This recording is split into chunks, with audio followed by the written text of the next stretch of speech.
I've decided to buy a luxury car from you, Emma. Truthfully, as a regular person, I don't need such opulence, but my parents are considering a new car, and this one might be perfect for them.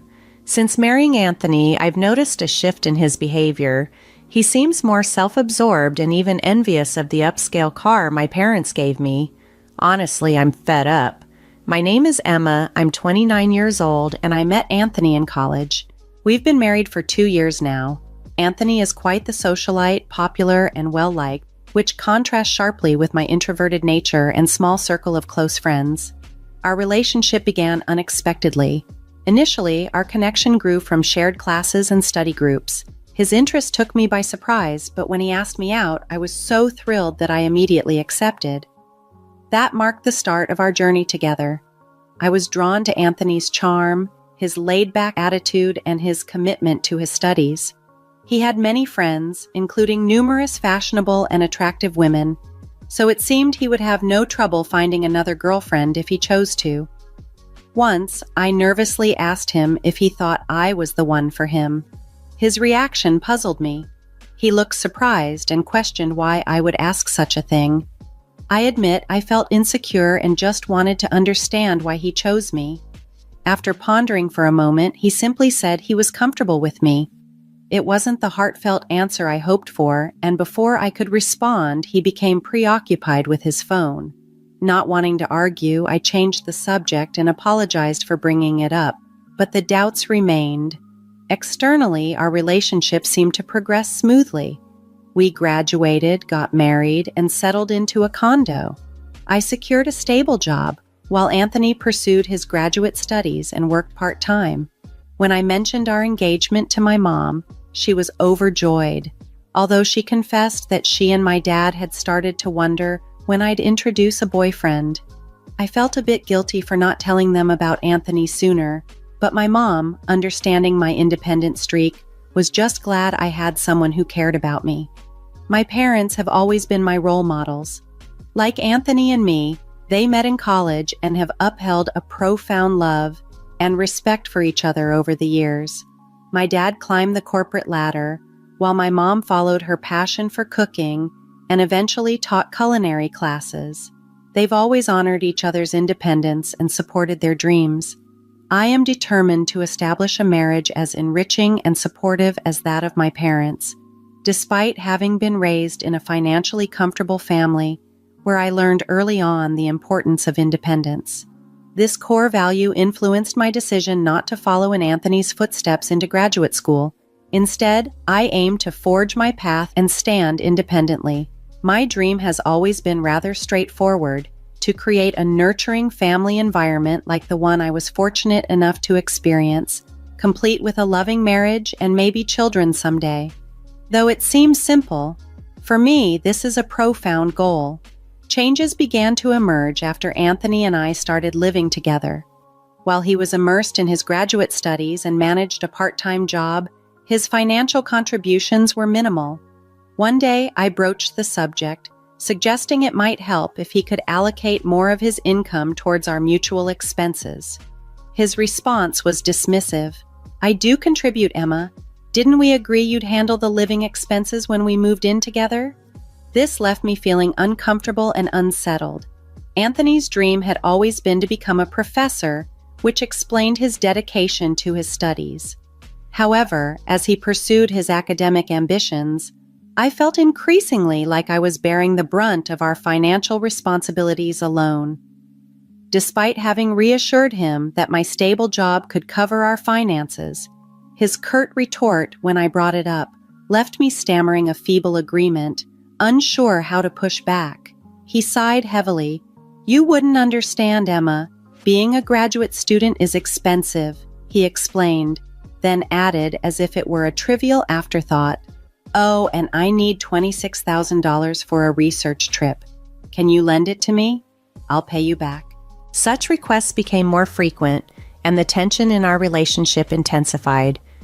Anthony often spent nights out, leaving me alone with meals that went cold and phone calls that remained unanswered. When he returned, his mood was invariably upbeat, and he would suddenly suggest plans or compliment my cooking, making me feel momentarily valued. Each instance of kindness from him gave me fleeting glimpses of the joyful marriage I yearned for, causing me to shy away from addressing our deeper issues. I was acutely aware that something was amiss. Feelings of loneliness and anxiety became my constant companions, caught as I was in a cycle of fleeting happiness and extended periods of isolation. I struggled to share these feelings with anyone, especially my parents, who were outwardly delighted about our marriage. However, they likely sensed that not all was well. After a long absence, I visited them, and my father suggested I stay for dinner. My mother went all out with the meal in a warm gesture of welcome. During dinner, my father mentioned that Aunt Margaret had recently stopped by. "She was asking about you," he said, describing Margaret as spirited, ambitious, and fiercely independent, the very traits that epitomized her. "I'll reach out to her soon, thanks, Dad," I replied, grateful for their gentle encouragement to reconnect with family. As my father shared fond memories of how much Margaret cared for me, he reminisced with a smile about how she often joked that Anthony had whisked me away, even though she had never planned to marry. Margaret had always been more of a mentor than just an aunt to me. I could discuss with her things that were too complex to broach with my parents. She had always understood me deeply and provided support, especially when I was navigating new chapters in my life. I had always been shy about opening up regarding my relationship with Anthony, especially with Margaret. However, a visit to my parents sparked a newfound eagerness to reconnect with her. A few days later, we met at a quaint cafe where Margaret, ever so fashionable, gave me a warm look and some friendly fashion advice. "Marriage is more than a ceremony, Emma," she said, smiling as she sipped her tea. "It's important to feel confident and maintain your appearance. Your outfit says a lot about you, so take care of yourself." I realized I had been neglecting my interests and quickly apologized for losing touch. Margaret, with a chuckle, responded, "That's just like you, Emma. It's fine to be earnest, but your timidity likely stems from not venturing out enough. However, hearing about Anthony made me happy. It seemed like you were finally ready to move forward. We hadn't spent a day just relaxing in such a long time, and the beautiful weather made our outing even more delightful." Settling down on the cafe's sunny terrace, I felt at ease enough to discuss my concerns about my relationship with Margaret. Initially, I thought that even a reserved person like me could make things work with Anthony, but recently, I was beginning to doubt it. Margaret listened without interrupting, her nods showing empathy. When I was done, she softly inquired, "Have you talked about any of this with your parents, Emma?" "No," I admitted. "I hesitated even telling you today. I didn't want to expose my vulnerabilities. I felt I needed to handle this myself to show that I could be independent. If my parents knew, they'd probably insist on me moving back home." Margaret respected my decision to deal with things on my own, but offered comforting words. "If you ever need help, I'm here for you. Just let me know. I'll always support you, Emma, no matter where I am." About a month later, my mom called me nonchalantly. "Whenever you're free, could you drop by? It's nothing urgent." Since I had the next day off, I decided to visit them. As I approached the house, I noticed a new car in the driveway. Excited, I exclaimed, "Is this car new, Dad? Did you just buy it? Maybe I can take it for a spin." My excitement was evident as I admired the new vehicle. With a warm smile, my dad reassured me, "This car is yours, Emma. Use it as you like. It will be useful." My mom chimed in softly, "We remembered you liked this model when we saw it in a TV ad. We thought it would make a perfect gift for you, especially since you've been going through a tough time." Feeling low lately, my parents decided to cheer me up with a surprising gift, a shiny new SUV from a well-known international brand. This thoughtful gesture filled me with an overwhelming sense of support and the freedom to come home whenever things got too tough. Dad had even arranged a parking spot close to my condo to park the SUV. Overwhelmed by their generosity, I laughed in disbelief, finding it hard to grasp the extent of their kindness. Later, as I was driving downtown, I reached into my pocket, pulled out the car keys, and pressed the button. The SUV's lights flashed brightly around me. That's when I heard a familiar voice behind me. "What's with the new car?" Anthony asked. Turning around, I saw my husband, who had been away from home for ages. His unexpected presence rendered me speechless. Anthony looked at the car, a smug grin spreading across his face. "I see, a gift from your parents?" Every time I faced Anthony, I found it hard to speak up, but I was tired of feeling small. "Anthony, don't you care anymore? Do you even care about me?" I managed to ask, my voice trembling with newfound courage. Anthony's response was cruel and dismissive. "Are you just realizing this now? Did you think I loved you all this time? It's ridiculous how hopeful you are." His mocking laughter stung my ears. Something inside me snapped. "Then why did you marry me?" I retorted, louder than intended. Anthony's cold reply was blunt. "Wow, you're going to be that blunt about it? So marrying me was just a means to an end for you, huh? And now you want the car too? It's wasted on you." I was shocked by the harshness of his words. Anthony, unfazed by the pain he caused, added with chilling indifference, "You know we're getting a divorce. Without me, you'll never find another man. Think about it." With those cruel words, he left without a second glance, leaving me feeling both angry and heartbroken. Sitting in the driver's seat, my head throbbed with a headache as I tried to calm myself. Eventually, I reached out to Aunt Margaret for advice. After a few days of reflection, I agreed to the divorce and moved back in with my parents, who welcomed me with open arms. Life felt peaceful again for a while. However, that peace was short-lived. One afternoon, Anthony showed up at my parents' house, accompanied by his parents. They all settled into the living room, and Anthony's father spoke sternly. "We're here to discuss our son's divorce," he began. As the conversation unfolded, I took a firm stand. "If you don't agree to the divorce," I warned Anthony, "I'll use Brian's connections at the university to jeopardize your future. It wouldn't be hard to damage the career of a junior registrar if their daughter files a complaint." Anthony, who seemed to care more now, was taken aback by my assertive approach. He felt my tactics were aggressive and intimidating. His father argued vehemently, "We could easily contest the divorce. Emma, beneath her simple appearance, is manipulative and greedy." Poor Anthony. I heard she even paid him to stay away. She must have entertained other men. We should take this to family court and claim Anthony was coerced into this divorce. But if Emma were to make a genuine apology, maybe things could be different.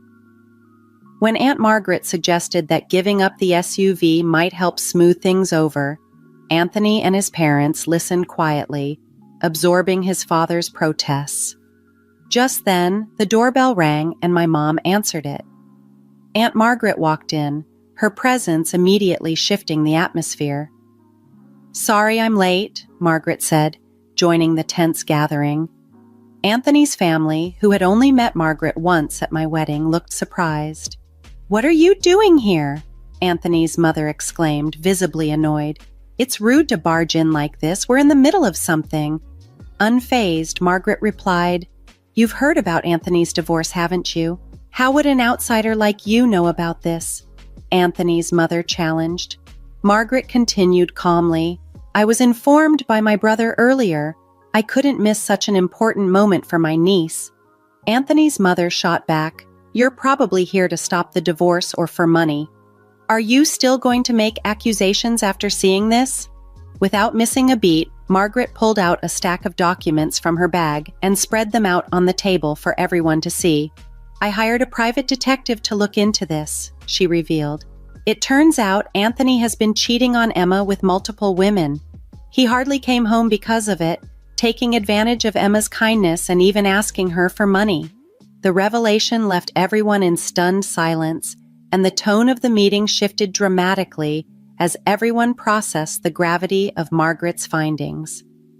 I was deeply immersed in my university research, so when I did make it home, we spent time together sharing meals and going on trips.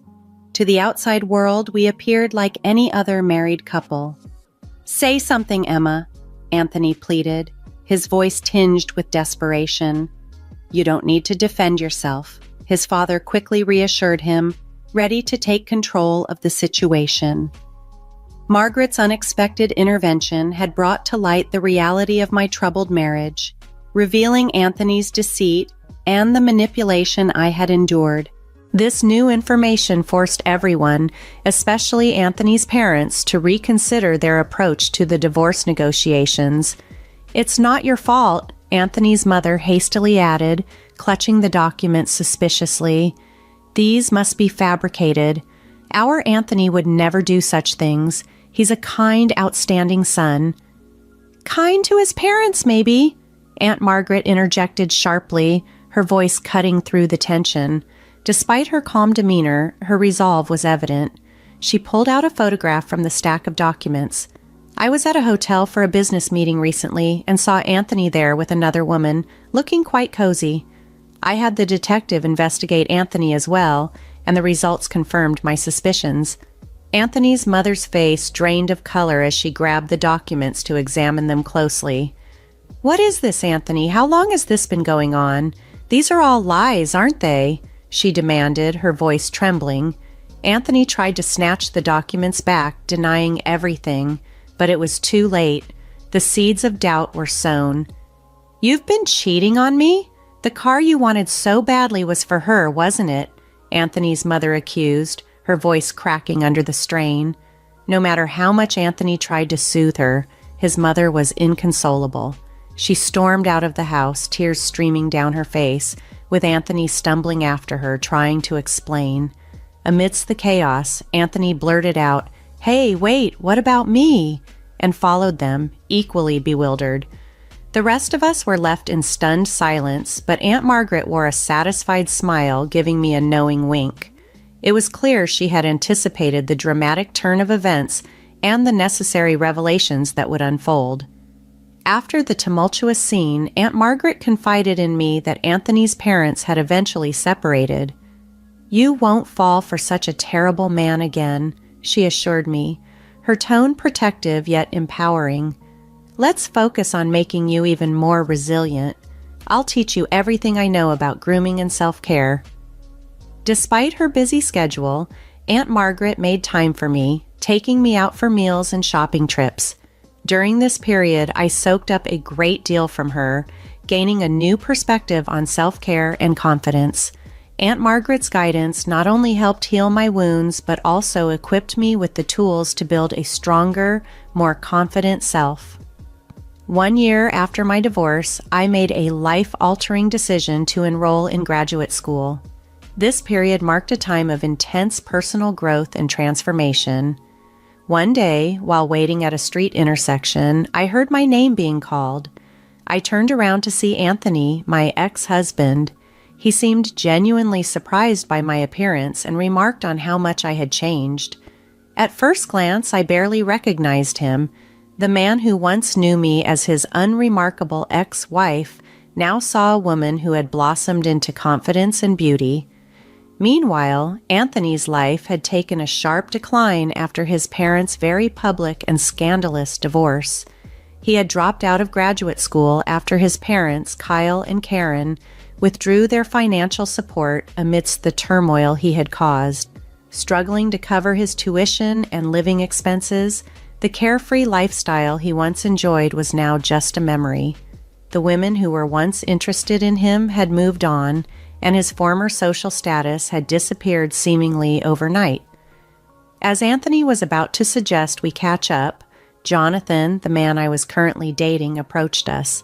His timing couldn't have been more perfect, signaling a clear demarcation between my past and the new chapter I was embarking on, one that no longer included Anthony. Nearby, a group of women couldn't help but admire Jonathan, wondering aloud if he was a model. Observing my brief exchange with Anthony, Jonathan gave him a polite nod and said, "It's okay, we're done here. Let's go," taking my hand confidently. Anthony remained rooted to the spot, visibly shocked as Jonathan and I continued on our way. My gaze stayed locked forward, concentrating on the road ahead and the bright prospects that lay before us. I didn't glance back even once as we departed.